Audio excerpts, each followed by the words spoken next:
একসময় ফাল্গুন সংক্রান্তিতে ঘেটু পুজো ছিল রাঢ়বঙ্গের অন্যতম প্রধান লৌকিক পুজো, যা আজ বিস্মৃতির অতলে তলিয়ে যেতে বসেছে। কয়েক বছর আগেও শোনা যেত যে ঘেটু গান, কালের স্রোতে তা হারিয়ে যেতে বসেছে।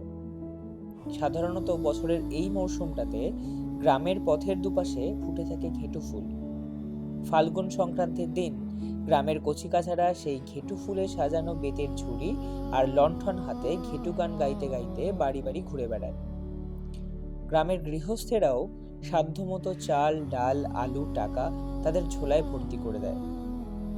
কোনো কোনো অঞ্চলে আবার কলা পেতো দিয়ে পালকি বানিয়ে তাকে ঘেটু ফুল দিয়ে সাজিয়ে ঘেটু গান গাইতে বেরোনোর চল আছে।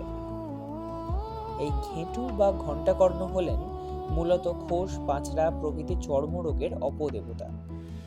তাই ঘেটু সংক্রান্তির সকালে বাড়ির মহিলারা সদর দরজায় মাটির হাঁড়ি বা খলা ভাঙেন। লাঠি দিয়ে মেরে তাড়ানো হয় ঘেটুকে। আর পাঁচটা লৌকিক উৎসবের মতোই ঘেটু পুজোর রীতি রেওয়াজ এক এক অঞ্চলে এক এক রকমের হয়।